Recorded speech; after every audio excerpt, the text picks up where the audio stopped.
Hello and bienvenidos to Pica Poco Kitchen. Today we're making green and red enchiladas and chilaquiles. ¡Vámonos! Enchilada and chilaquiles sauce are definitely some of the mother sauces of Mexican cuisine due to its practicality and versatility. Chilaquiles and enchiladas are a dish that you can master in no time. The varieties goes to the hundreds. You have your classics, your green and your reds. You have potosinas, which are from the region of San Luis Potosí, where my sister and her family live, where a chili paste is added to the masa of the tortillas and they're filled with cheese. You have the michoacanas, which are filled with potatoes and carrots. You have my personal favorites, which are from Sinaloa, where my family is from, which are called de suelo, or from the floor, which are filled with beef, and they have a broth-like sauce that is served on the side, and they are a dish of their own. But the options and the varieties are limitless, and you can make them to your own taste. Let's start with the base. The base always calls for tomatoes, green or red, always ripe.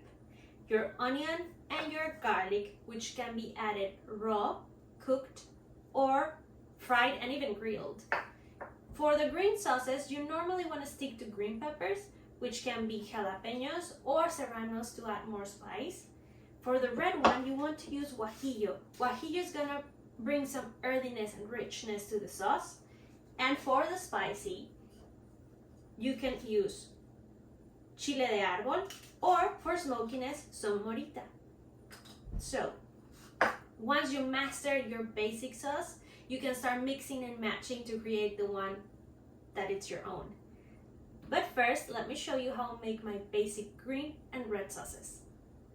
For my green sauce, I'm gonna start by bringing to a boil 6 tomatillos and 3 jalapeños. To that, I'm going to add a quarter of an onion and 2 garlic cloves. I like to add my garlics deveined so they are gentler with digestion.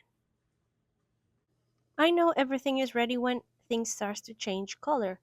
Try to avoid for your tomatoes to completely explode because that is going to bring some bitterness to your sauce.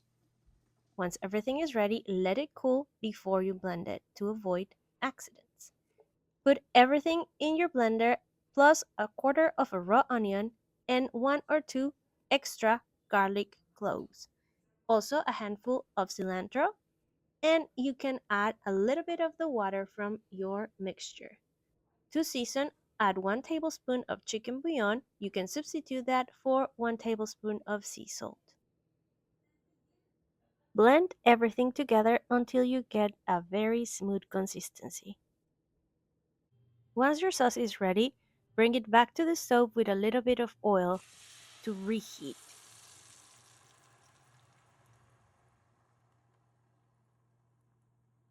Keep it in your stove from low to medium heat, stirring occasionally. And this will be the perfect time to taste test for seasoning.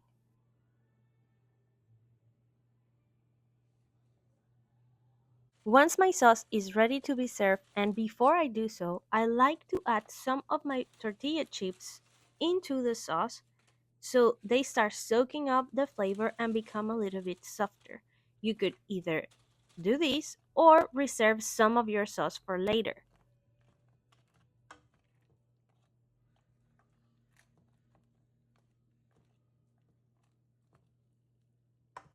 I serve some of the soaking chips in my bowl and then add extra chips on top to create a mixture of textures. Don't forget to bathe them with the extra sauce that you reserve.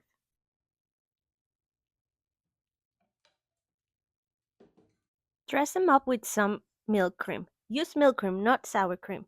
And some of my homemade canasto cheese. I have the recipe for that in my video of tacos placeros, so go ahead and check that one out. Let's move on to our red sauce. For that one, I'm gonna bring to a boil 4 medium tomatoes and half an onion. Now let's add our dry peppers. I start by adding my 2 clean and deseeded Guajillo peppers, 3 Árbol peppers, and 1 Morita. I'm also going to add 2 cloves of garlic. I swear I add the next one later. And once it's boiling, make sure to check on your peppers. If they're well rehydrated, it's gonna be easier on your blender.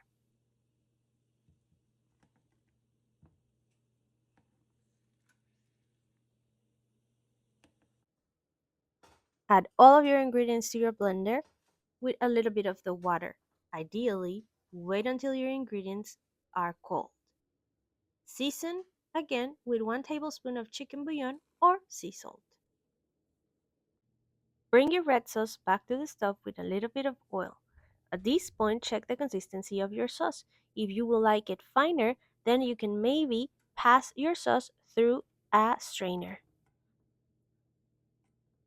Before I assemble my enchiladas, I'm going to lightly fry my tortillas both sides.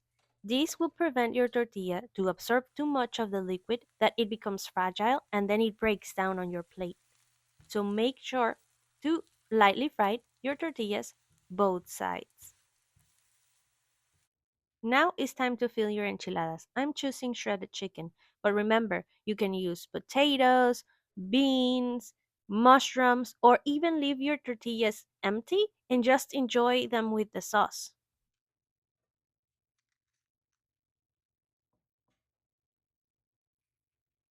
And once you have your enchiladas where you want them to be, things get difficult because it's time to decide which sauce to use. If you're indecisive like me or you just like them all, then I have an option for you. Cover the top of your enchiladas with your green sauce and the bottom part of your enchiladas with red sauce. This is a great way to show people both at the same time and let them decide for next time. And to resemble the Mexican flag, I like to put my cream right in the middle. I'm using milk cream, or you can find it as crema mexicana. It is a sweeter cream and it doesn't bring any tanginess that is not required. Also, the texture is better for Mexican dishes. Every time you can, avoid using sour cream for Mexican dishes. And don't forget to sprinkle your cheese. In this case, you can be more flexible. You could use mozzarella, cotija, canasto, fresh cheese, or any other mild cheese of your choosing. And just like that, you're ready to serve.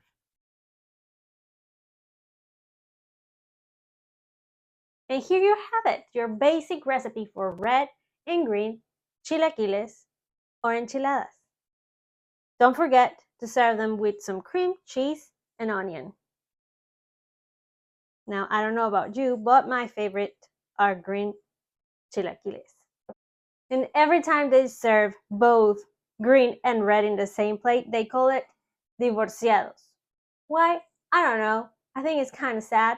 Why couldn't it be amicably separated or roommates or I don't know, just 2 different people living in the same house, hanging out, being friends? Well, however you want to call them, this is one option you can do. And from here on, make it your own. Mix and match ingredients. Try different fillings and see what you like the best.